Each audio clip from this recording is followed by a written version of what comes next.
Roundtable with Scott Shue, Austin Bristow, John Metzelar, and Kevin Hastings. Scott, you're on mute. And thank you all so much for joining. How you guys doing? Good. We're here. Scott's amazing. Speaks for itself. It's okay that he's on mute. I'm gonna let you guys. This is all I have to say. There you go. Thank you guys so much for being here. I'm gonna get out of here. Goodbye. See you, buddy. All right. Well, I appreciate that Nick scheduled us between the introduction of PLV and Alex Fast's interview with Paul Sewald. We're kind of like the meat of the content sandwich today. It's like without us here, I think everyone would already have left. We were what people have been looking for the whole time. 100%. And I appreciate that Scott brought the funk as promised. I tried to match his funk level a little bit with my own Hawaiian-inspired shirt, even though it's snowing here in New York City. So, with that, let's get underway. We are scheduled to be talking about some fantasy baseball stuff, believe it or not. I know that's probably not what you were expecting when you tuned into PitchCon, but here we are. And, a lot of podcasts and presentations during PitchCon, I think, are going to be centered around talks about who to draft in the first few rounds of drafts. I know there's a lot of debate this year in particular about who to be taking in that first round. But I was kind of curious to see what you guys thought about talking more about the last player to take in your drafts this year. In particular, framing it in the sense of which players are kind of like fringe players that would probably end up on the waiver wire at the end of your drafts that you will probably be taking in that last round, just to kind of give them a couple of week audition on your roster to see what they can do and maybe you have high hopes for. And I think we can start by kind of framing it in the perspective of like a standard 12-team head-to-head league, because that's such a popular format. But given that Kevin's here, I think also kind of talking about some deeper league options as well of guys to kind of roster with the hopes of them turning things around would be kind of interesting. So let's start with like the standard format.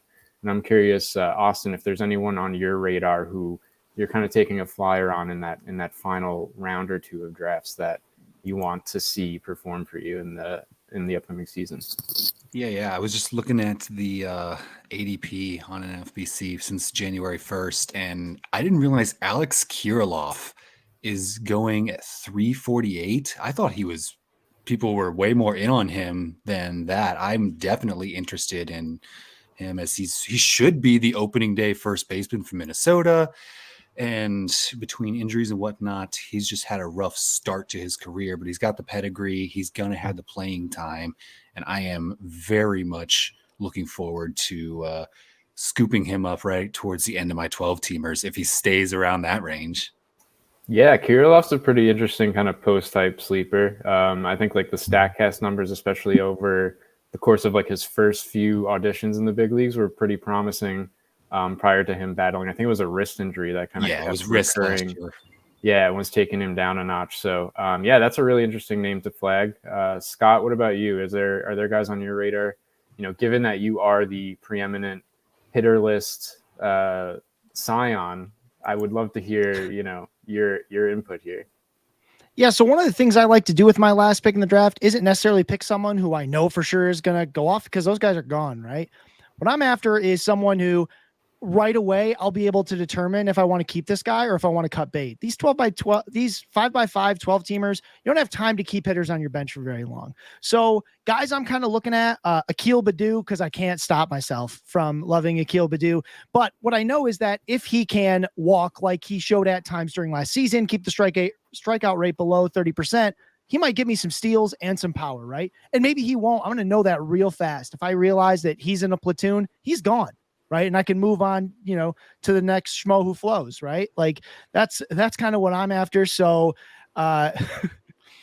or even a guy like Jake Fraley, who great OBP, he's shown power, he's shown speed, but he could just kind of be boring too, right? So I don't want guys that I'm like trying to hold on forever to, I don't need that in a 12 teamer. I want to find a guy who might hit, and if he doesn't, I can move on.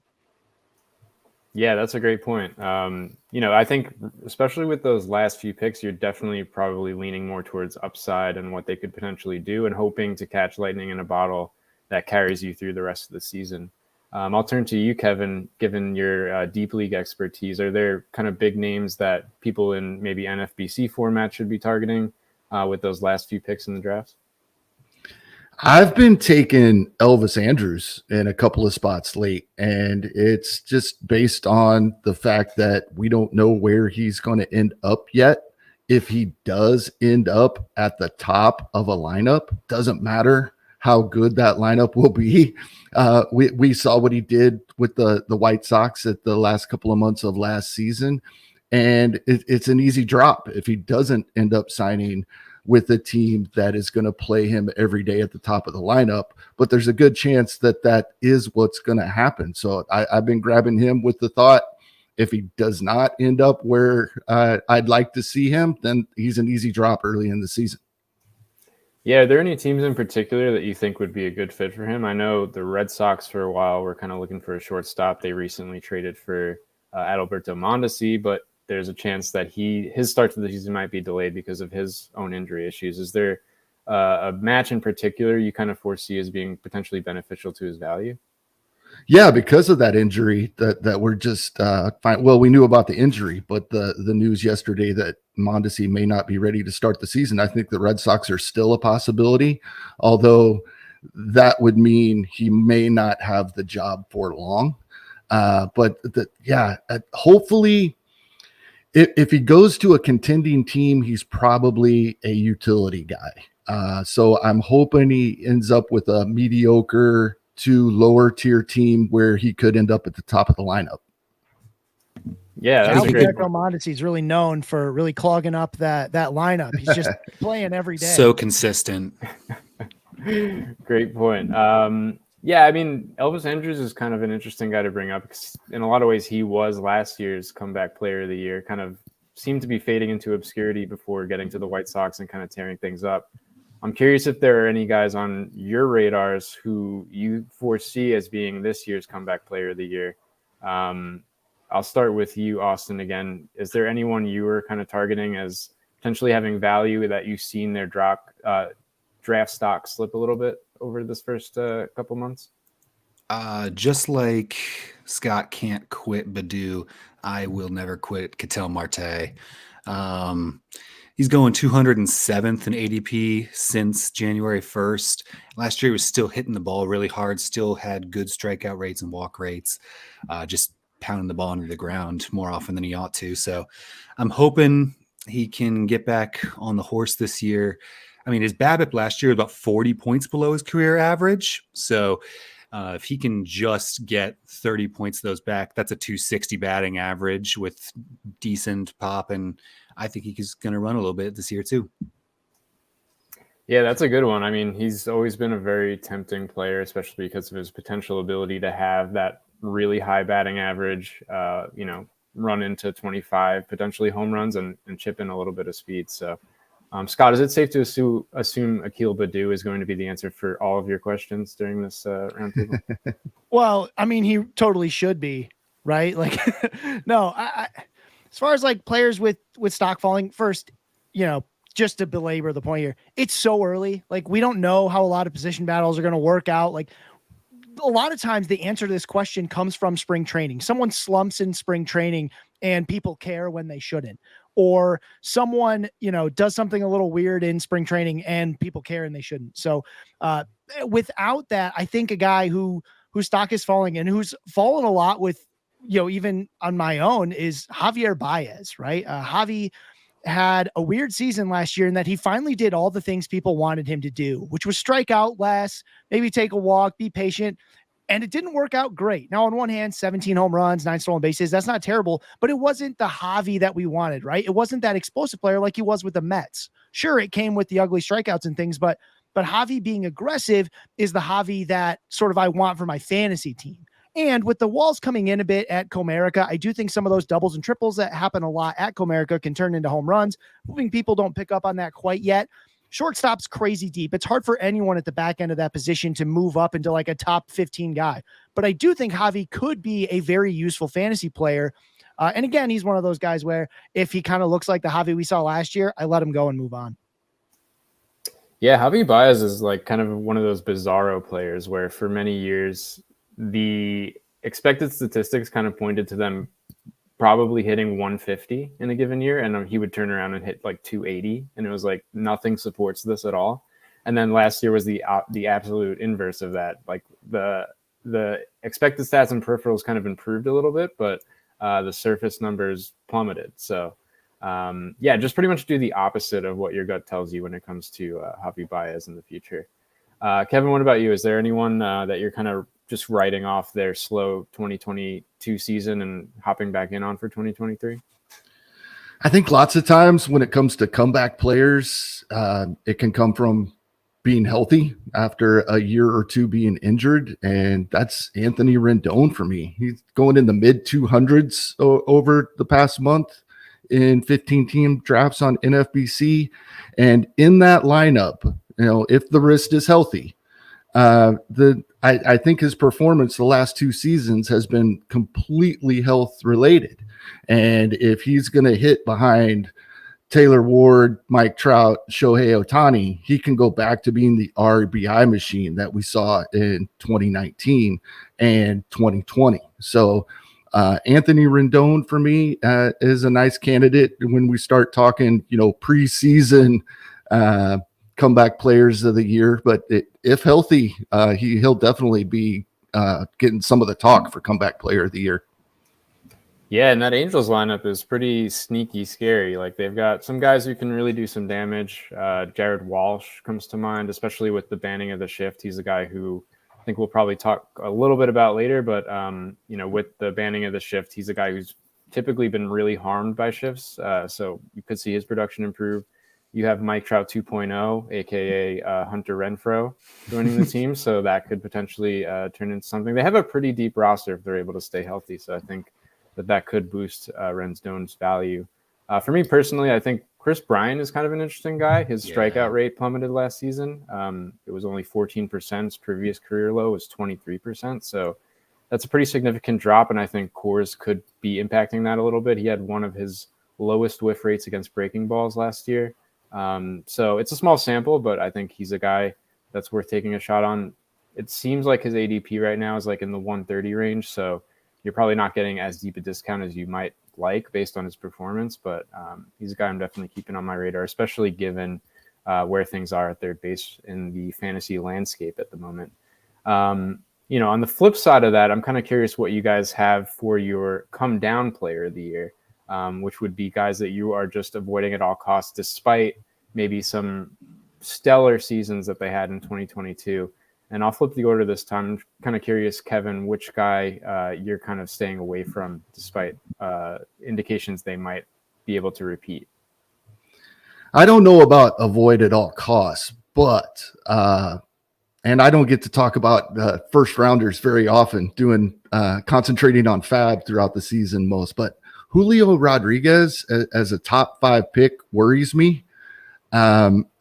I understand he's amazing, but we saw the stolen base attempts go to near nothing towards the second half of the season. That would drastically decrease his value.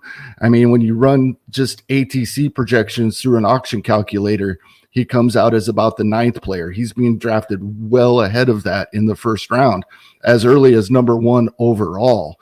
So for a player that even comes in slightly under his projected value, would drop him out of the first round. I can't see using a top 5 pick on Julio Rodriguez. Yeah, that's a good one. It's kind of probably an unpopular opinion too, based on the year that he had. But you know, it's tough with rookies because you don't have that track record, and especially to your point, in the second half of the season when things kind of fall apart, you start to wonder, has the league caught up to him in some way? Have they figured out a flaw, like maybe in his game, that they weren't able to pick up on in the first half? So, yeah, I think that's a pretty interesting one. Scott, what do you have as your come down player of the year? So, because I don't want to insult Kevin about Elvis Andrus, who did something that made no sense. Alejandro Kirk is kind of concerning to me at catcher. I know that normally I would love this guy, right? He's this I think it was Fangraphs that called him a bowling ball of a human. He makes a ton of contact. I mean, this is like the second coming of Williams Astudillo to me, which is I should love this a lot more. The problem is, and if you look at rolling charts, which you should be doing that all the time. When you look at the rolling charts, you see that Alejandro Kirk did all of his production in basically a single stretch of time, particularly the power. Now the WOBA, the WRC plus, that all looked good because his plate discipline's great. And those stats love plate discipline, but the power, which you're looking for in fantasy, it wasn't there. It was there for about a month and a half, I think. And then it just vanished, right? He never really had it before. He spikes one time and it goes back down. We don't have a ton of plate appearances for him in terms of like long-term sample size, but it's really, you don't often see players make this one spike and then do it again over and over again, right? It's difficult. So I'm concerned there because without the power, this is all of a sudden he sort of goes to the back end of what is a deepening catcher class sort of in that top 10 to 12. So, right now he goes above guys like Sean Murphy and all that, but without that power, he probably doesn't deserve to. So I'm really watching there and I'm kind of concerned, and it makes me avoid him in drafts where he goes. Does the playing time impact that decision at all? I mean, I know that they unloaded Gabriel Moreno, but they also kind of took on a guy who has some catching experience in Dalton Varsho. So is there any concern there that his plate appearances get into by those guys? I mean, he had 139 games last year. They're not afraid to DH him. They want that bat in the lineup because of how good his plate discipline is, how often he puts balls in play. That's awesome in real life. It's awesome in fantasy, but not to the level that power is. So I'm not too worried about that. And I think Varsho, this is probably one of his last, if not one of his last years of catcher eligibility. He's going to be an outfielder. Yeah, I think that's a good point. I think it's a law of the baseball universe that one big round boy will disappoint us in any given year. So you had Williams Astudillo, you had Yermin Mercedes, and I think it's just a matter of fate that this will be the year. Austin, what do you got for your come down player of the year? Which guy are you avoiding? So just as a Braves fan who wants to razz the Mets fan here, I'm not touching Justin Verlander. You can't hurt me, Austin. I'm numb. I'm a Mets fan. I'm totally numb.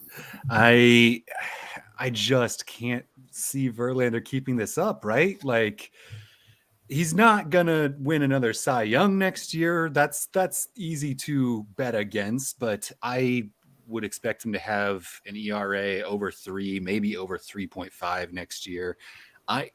How many innings are we hoping for out of Verlander? Do we think he can get 175 again?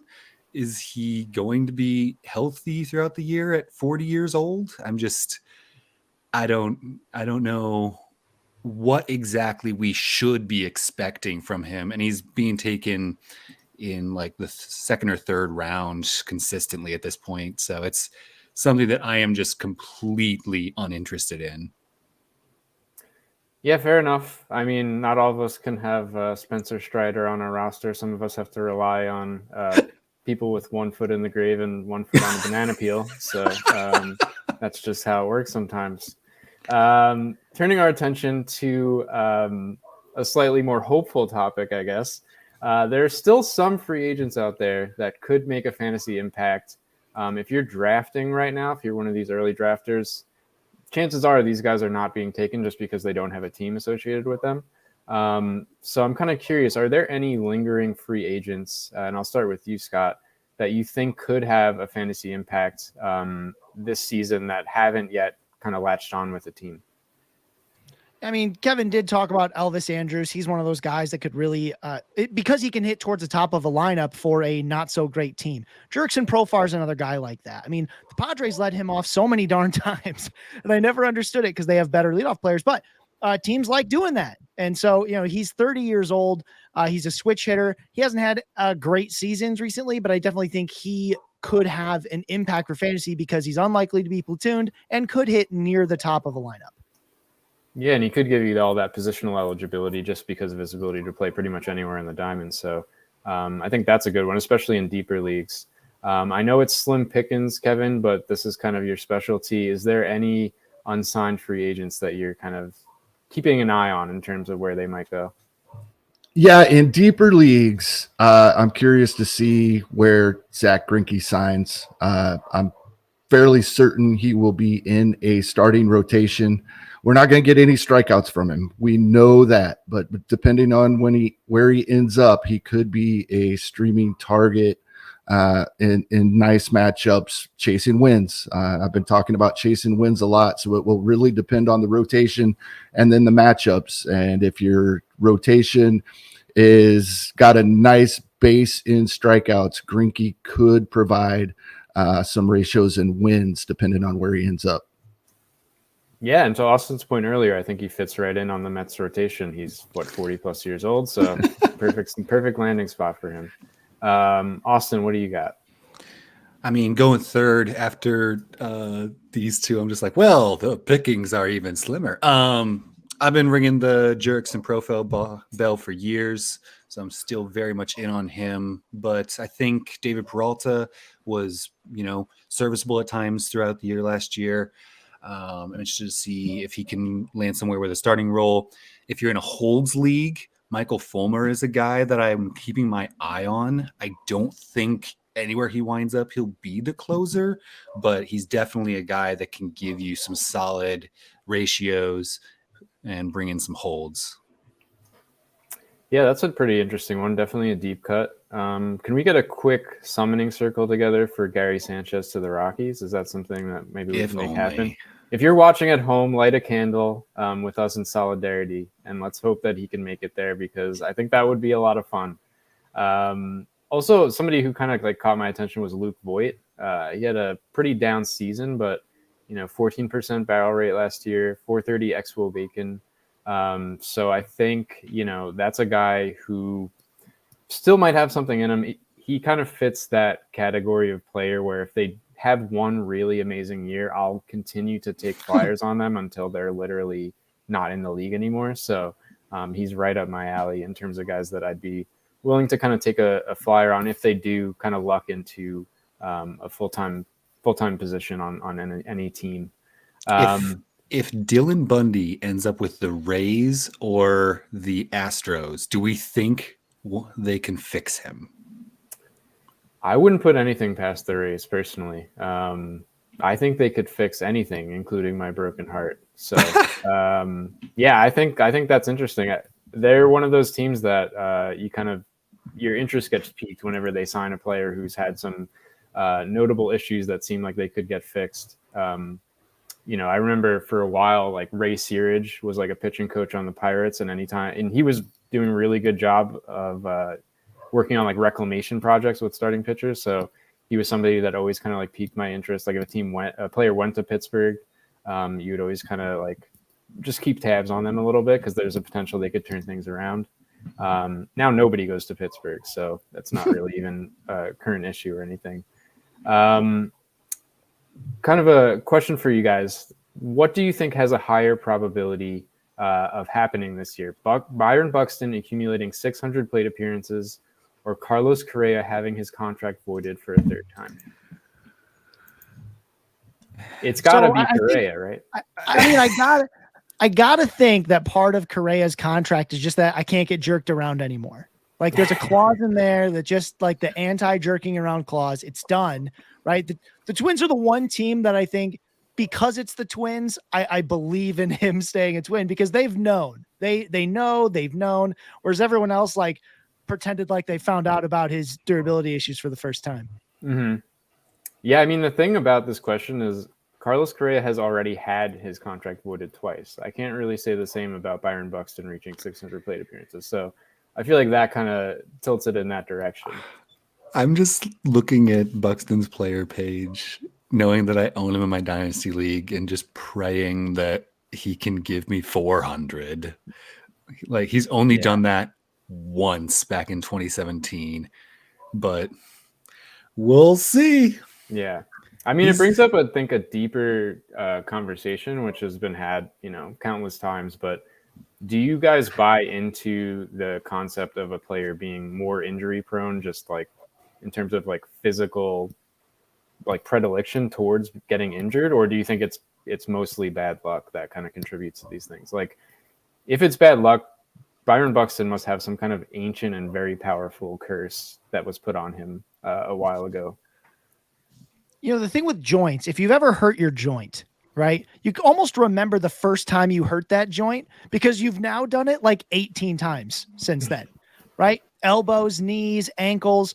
That's the thing, is like our bodies do wear out, particularly the places where bones go up against other bones and there's ligaments and all that. Like, that's a good place to keep getting hurt. It's one thing when you see broken bones. It's hard for me to say a guy, you know, unless he has like literally osteoporosis or something, hard for me to say that broken bones are a durability factor. But when it's joints, like, oh yeah, shoulder, knee, elbow, it's hard. I mean, although you do try to look at the way the injury was called, though, like the way the injury happened. Like, I remember one year, like during Giancarlo Stanton's time is like mostly injury prone. It was because like he took a ball off the face and he got hit by 2 pitches.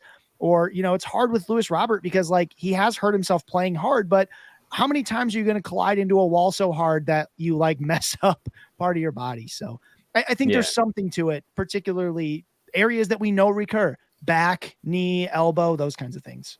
I very much agree. I think that, you know, at a certain point, once you've injured something, it's hard to get it to 100%. You just get it to like 95, and then it's got that chance of re-injury increased from that point on. Yeah. I mean, I've definitely heard arguments around, you know, soft tissue injuries being things that are more likely to occur in some people over others. But yeah, I mean, there's obviously a ton of context, how hard a player plays. Buxton is a guy who tends to go all out. I know it's been talked about a lot in terms of, you know, the way he runs, the way he plays the outfield, just tends to make him more likely to suffer injuries. So, you know, turning our attention back to fantasy and fantasy strategy, I think especially in the early season, when starting pitching rotations, at least fantasy-wise, are going to remain a little bit unsettled. There are going to be teams that you might be trying to take advantage of with streaming that could potentially backfire. I think there are some offenses that we all assume are going to be horrible this upcoming season that could kind of be sneaky good if things break right. So I'm curious if there's any team on your radar that you think could kind of surprise us and maybe is someone we should avoid when we're setting our pitching matchups. So Austin, why don't you let us know who we should be avoiding in the upcoming season? The one that comes to mind first for me is Pittsburgh. They've just been bottom of the barrel for so long. I think all of us have just kind of, you know, setting our watches to streaming against Pittsburgh. But O'Neal Cruz, Ke'Bryan Hayes, Brian Reynolds, G-Man Choi, McCutchen, Santana, Suwinski, that's not terrible. And if multiple of those guys click, that's not bad at all. Yeah, I mean, I saw the projection chart for their opening day lineup, and it does kind of seem like if you squint and maybe add a piece or two, you know, maybe an Elvis Andrus, you know, you could have a lineup that is maybe not scary, but might elicit a mild fright from you if you're. It's respectable. I also just remembered that the rotting corpse of Rich Hill is signed to Pittsburgh this year. And so that's fun. I thought it was going to be as a coach. No, apparently not. The 43-year-old Rich Hill is running it out there. You know, Second ageism coming is of alive Jamie and well Moyer. with Austin right now. Austin is just ragging on the 40-plus-year-old pitchers. That is all that I'm here for. Kevin, what about you? I know, you know, sometimes streaming will come up, especially in NFBC leagues, where you kind of have to look ahead a little bit just because it is a weekly format. Are there any teams that you think could be sneaky good and teams that you should avoid if you have maybe like a midline starter going against them? Yeah, I'm going very specific here. I've talked a lot in the past year or so about the Colorado Rockies schedule. and how in weekly lineup leagues, I don't like Rockies at all. NFBC this season, it works out great. If you are willing to put in the time and work, you can get 80 of the 81 home Rockies games and 0 away games in an NFBC format. If you play your matchups with the Friday hitting substitutions. But I think we got to be careful about the Rockies on the road for the opening of the season. We see what happens to Rockies players when they leave the Rockies and go to other teams. They're better. They're not seeing the pitches without as much movement at home. And they start the season on a 6-game road trip. So if you have someone like Nick Martinez for the Padres going to match up with them in that opening weekend, I'd be a little careful there. The start of the next week, with Syndergaard, we got the Rockies on the road. I'd be careful. They're going to play one exhibition game in Colorado after being in Arizona for spring training and go right back to San Diego and then Los Angeles. So for the opening 6-game road trip of the season, I'd be careful targeting the Rockies. Yeah, that's a great point. I don't remember what the trend was prior to last season, but I remember last season, like the differential between the Rockies on the road and the Rockies at home was so stark. And it's not something you would necessarily expect. I mean, given that, Coors is thought of as this great offensive environment, you would think a team that plays there half the time would kind of be able to adapt to that and perform well there, but it ended up being the opposite. Scott, what about you? Is there any team you're kind of avoiding with streamers in the early season? Yeah, so it was easy to pick on the Marlins last year, but I think they've done enough things to just be scrappy. Adding Luis Arias to the top of that lineup right off the bat, like that does help a lot. Like that versus John Birdie. Sure, John Birdie gets steals, but I mean, there's just a lot of scrappy pieces to this lineup. They should be healthier. Avisail Garcia's back. I know he doesn't sound like much, but he does swing the bat awfully hard, makes a lot of contact. Jazz Chisholm Jr. will be healthy at the start of the season. Gene Segura at the, he's going to slot into the 2. So the top of that lineup is a lot tougher. Now the back end is still not very good, but I do think, especially righties who have to face, Arias and Jazz, that's not quite as fun as it used to be. It's not quite the freebie that it was. Now, obviously it's not, I like the Pirates a little more than that because of how scrappy they are. The Rockies that aren't truly the road Rockies to start the season, which is, kind of interesting. So yeah, Miami would just be another one where they were very easy to pick on. I think it'll just be a little bit harder unless you're a righty, then it's not as well, really. If you're a lefty, it's probably not fun. If you're a righty, I mean, you might get beat up a little by the top of that lineup. I think Miami is a really good landing spot for Andrews as well. Yeah, they're stockpiling middle infielders, right? So do you not believe in Joey Wendell? Second baseman. It's the new market inefficiency, having as many second basemen as you possibly can on your roster. Yeah, I think the Cubs actually could be kind of interesting too. Just kind of looking at their projected lineup. I mean, if it was 2019, that would be a killer lineup. You got Bellinger, Mancini, Swanson. There's a lot of interesting guys there. You got Patrick Wisdom coming off the bench. Like, there's some intriguing bats there that I think if things break right, Hosmer even. I know everyone hates Hosmer, but every so often he pulls out a season that's very worthy of your fantasy attention. So, the Cubs are a team I'm kind of keeping an eye on. I think they could sneak up on a couple people this year. I'd also throw Baltimore out there as not awful. Yes. Yeah. I'm not going to say they're good, but I don't think they're going to be terrible again this year. Yeah. I mean, it's early in the off season. It's kind of like that point in time where literally anybody could potentially be good if you squint hard enough. And then the harsh reality sets in once the season starts. Don't get the Nationals fans' hopes up. Yeah, I kind of like the Nationals lineup a little bit. I don't know. That's probably crazy, but it's another team where it's like if things break right for literally everyone in the lineup, it could be interesting. Turning our attention kind of more towards kind of draft strategy. It's something that I've always been super interested in and how different people approach drafts, what they value more when they take certain types of players. And I think, every season there tends to be a trend in draft strategy. Like a couple of years ago, we had pocket aces kind of arriving and being something that a lot of people incorporated into their own draft strategy.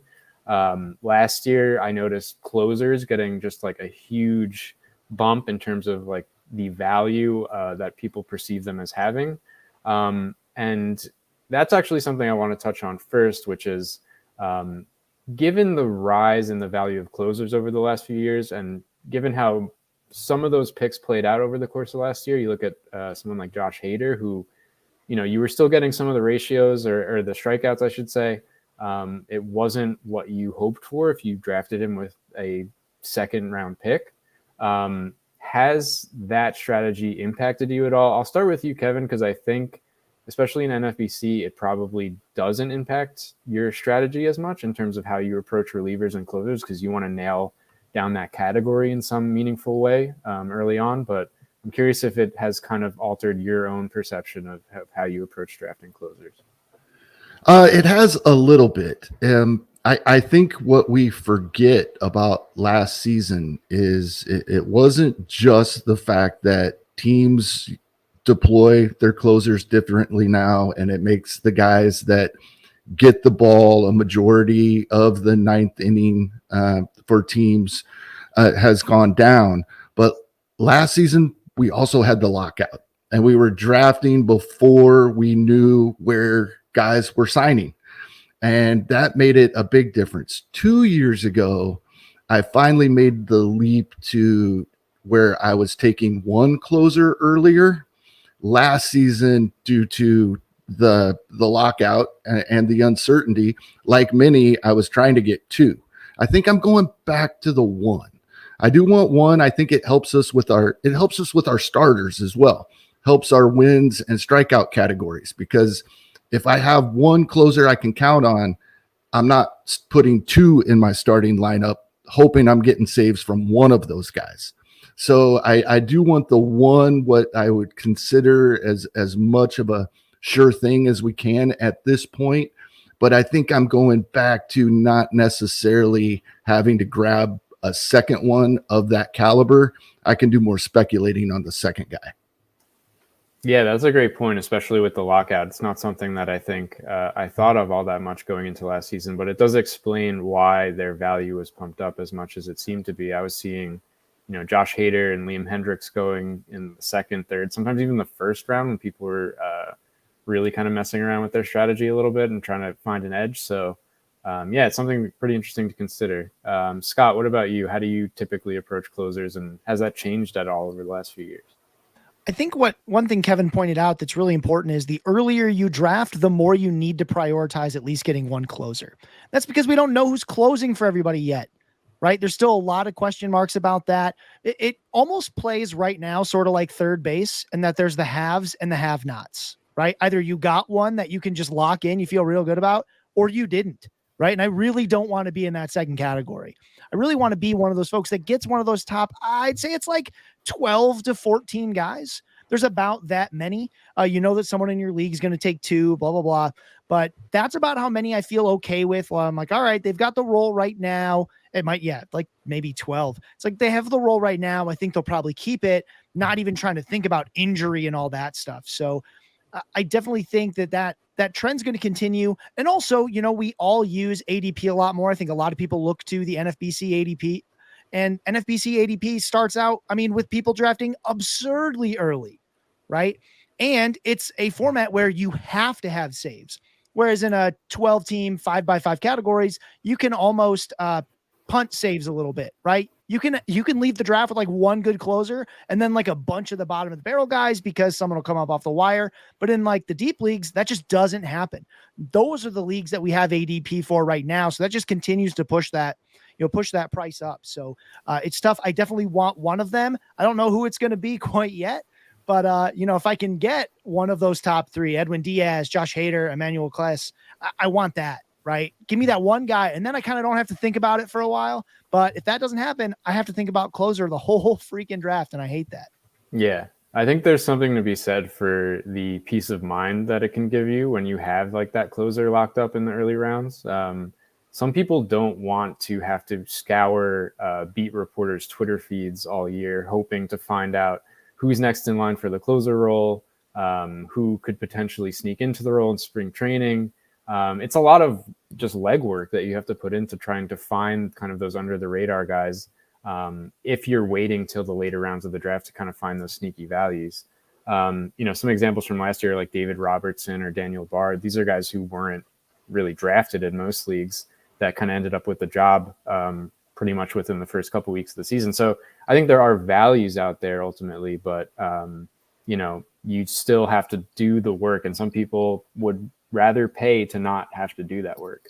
You're going to do all that work just for Mark Melanson to come in and steal 15 saves anyway. Right. Yeah, exactly. That is rich coming from Mr. 300 transaction Metzelar over here. Well, I'm saying I like doing the legwork. I like devoting large swaths of my life and personal time to trying to figure out who Colorado's closer is going to be. That just brings me joy. I'm kind of a weirdo in that sense, I guess. Yeah, I think where I get my kind of Scott was talking about his peace of mind, knowing you've got the first one. Where I get my peace of mind is knowing that I am letting everyone else take the good ones. I'm going to get someone like Paul Sewald or Jose Leclerc on a decent team that should get me some saves and should be mostly safe. I rarely will take a closer in the first 8 rounds. And so by the time I'm ready for a closer, the good ones are gone. I'm fine with that. Like you, I'm very much willing to put in the legwork in season, especially that first like month or two, to try and find the guys who just show up out of nowhere, because relievers are so variable year to year. So I personally, if closers keep going early, awesome for me, because I want to get the best value I can out of starters and hitters, especially infield this year. Yeah, you just name drop Paul Sewald because he's a guest in the next segment, didn't you? You're trying to curry favor. I know. I've got to get in as much brown nosing as I can, as slyly as I can, and I really don't appreciate you calling me out for it. Well, I gave you the platform for it. If you get a signed jersey, I want exactly half of it. Send it. I'll just chop it in half. I'll keep the signed part, and you'll just get half of a Sewald jersey. I'll take it. Former Met great. Yeah, that'll be awesome. Kind of expanding on this idea of draft strategy. We kind of talked through how you approach closers, but I'm curious, based on what you're seeing, at least in the early season, are there any draft strategy trends that you foresee happening in the upcoming season? And Scott, given that you're kind of like the mega mind of Pitcher List, I kind of want to get some insights into your strategy here. Is there anything that you see coming down the pike in terms of trends in how people draft this season that you think are coming? I tried to make that a compliment, but I know you're just saying that because I have a huge head. But no, I think the one thing, and I've talked about this a little bit on Hacks and Jacks, and that's I'm really concerned people are going to overvalue these rule changes. Really concerned they're going to overvalue how much we're eliminating the shift, but we're eliminating the shift. Teams are still going to reposition infielders because they know it helps them win, right? Teams are still going to be a little more conservative on the base paths because they know that getting thrown out at second really, really hurts your chance to score a run, right? They only want to do it when it's 80%. And yeah, you've changed it a little bit. And a couple guys that might get a couple more steals, but I just don't want to see people projecting in a ton. We've talked to the great projecting minds. If you went to First Pitch Arizona or anything like that, you've heard them talk about it, and there are going to be adjustments, but these shouldn't be moving guys way up or down your list, right? Like, yes, there are players that are going to see some batting average come back because the shift isn't going to be as extreme. And things like that. But that doesn't mean you're going to see huge changes. They're not all of a sudden it's kind of like when guys leave Colorado, right? And people are like, oh, he's only going to be his road stats. That's not how it works, right? You'll have some things change. Your batting average won't be as high because you don't have this giant outfield to hit into, but you still see a lot of it is still like the regular game still gets played, right? These are still the players that they are. I don't want people to think that all this stuff's going to happen, then it's a huge change. It's more of a tiebreaker than it is like, oh yeah, he might get a couple more steals because he's got the speed for it, and maybe they run a couple more times. But with things like steals, I really think it just means they're going to pick on certain pitchers and catchers. That's what's going to happen, right? They're going to pick on teams who are bad at stopping the running game because they don't have as many ways to do it. Things like that. So that's kind of where my concern is. I worry that there's going to be an overvaluing of the rule changes. And if that happens in your league, you're going to find some value. Yeah. What about you, Kevin? Do you kind of agree that some of these changes are being a bit overblown in terms of how they're going to impact players this year and how people might approach drafting?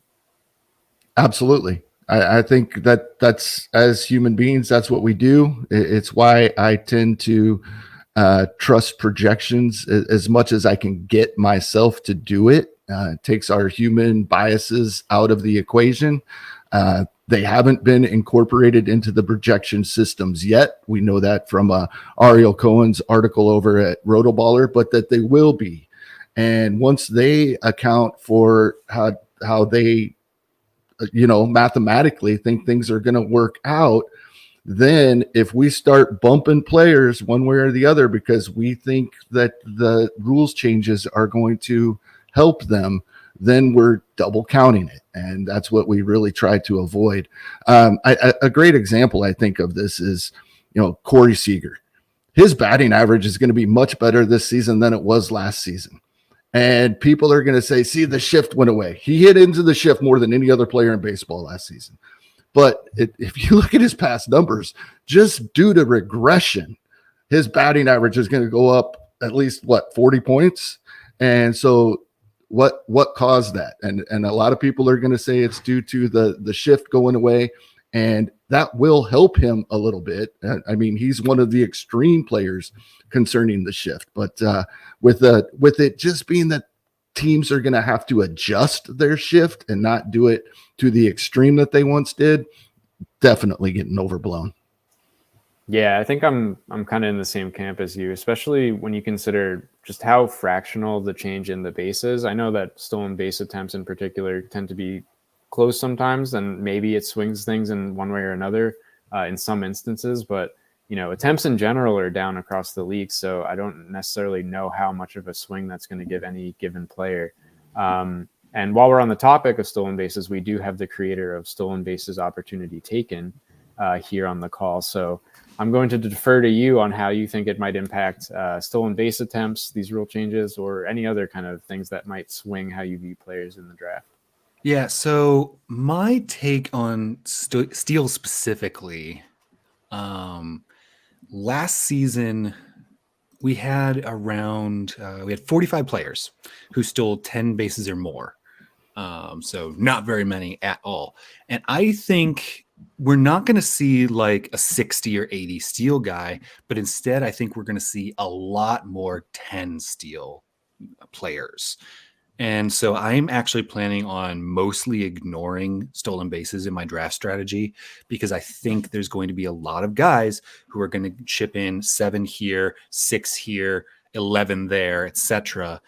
Because I do think that there's going to be an adjustment period, especially early in the year.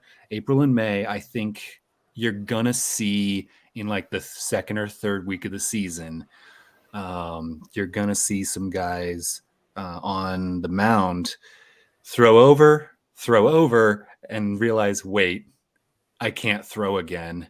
And just it's going to get in their head a bit. We've seen in the minor leagues that stolen bases have increased around, like I think it was about 15, 20%.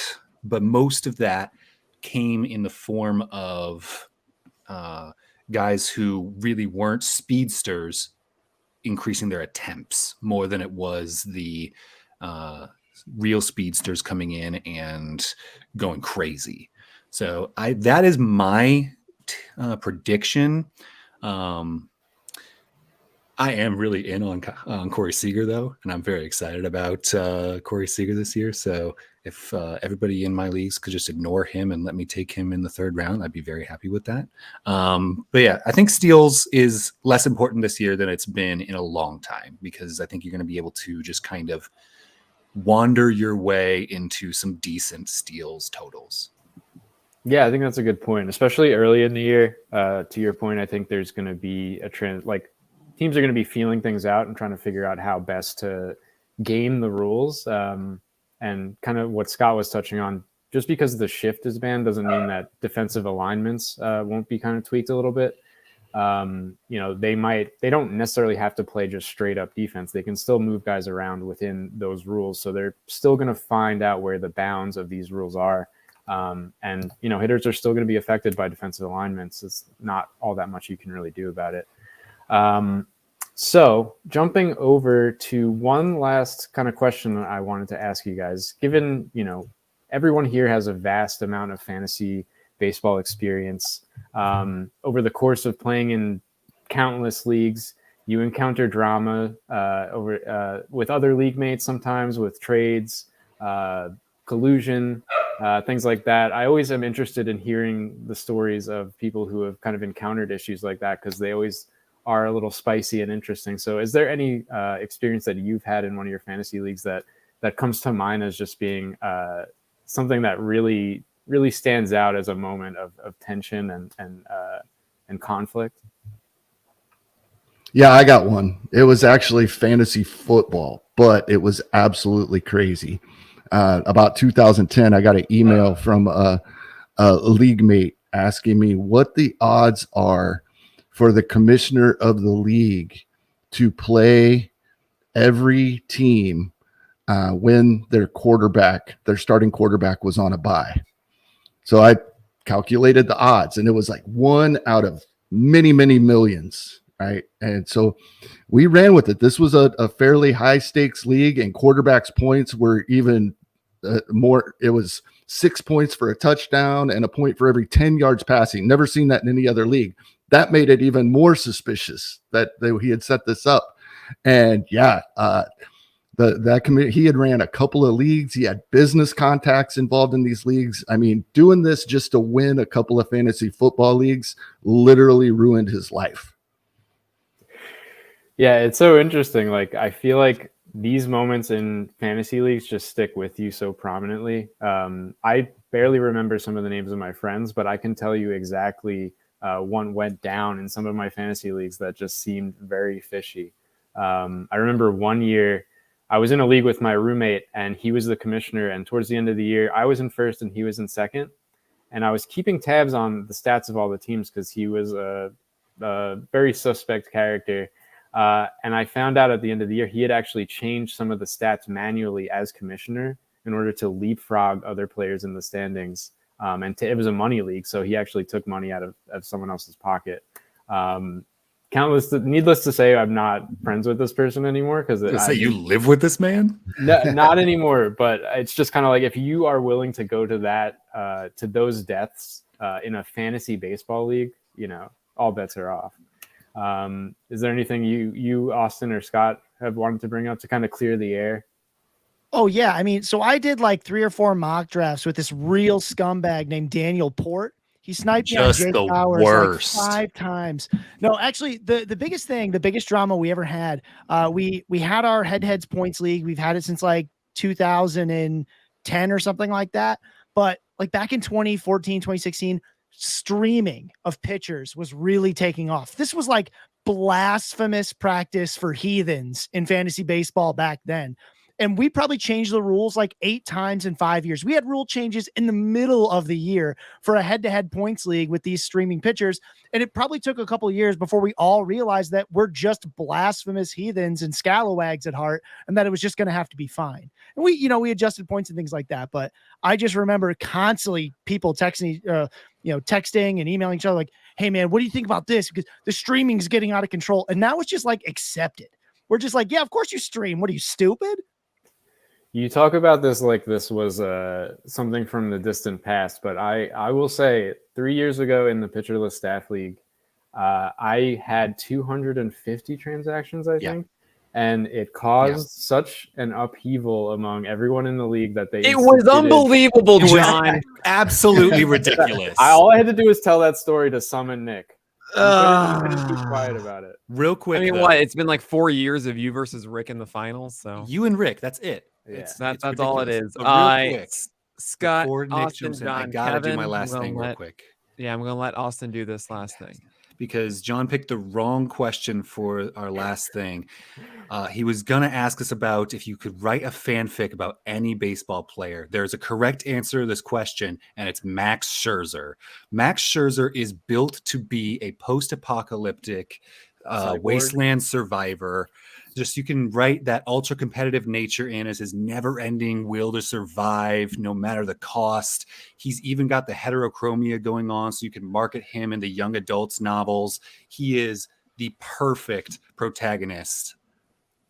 Yeah, I was actually going to go in a different direction with my answer. I chose Mike Trout because I find something very Absolutely. poetic John. and beautiful about a man who excels at the sport of baseball, but his true dream is to study like wind patterns. So he's just trying to put food on the table. It's not his passion, and he just longs for a day when he can study nor'easters. There's just something that I love about that. Well, unfortunately, I can't tell you about my dream of Super Brash Brothers becoming a reality. But thank you guys so much, Scott Chu, Austin Bristow, John Metzelar, Kevin Hastings. Very much appreciated. It was a fantastic roundtable.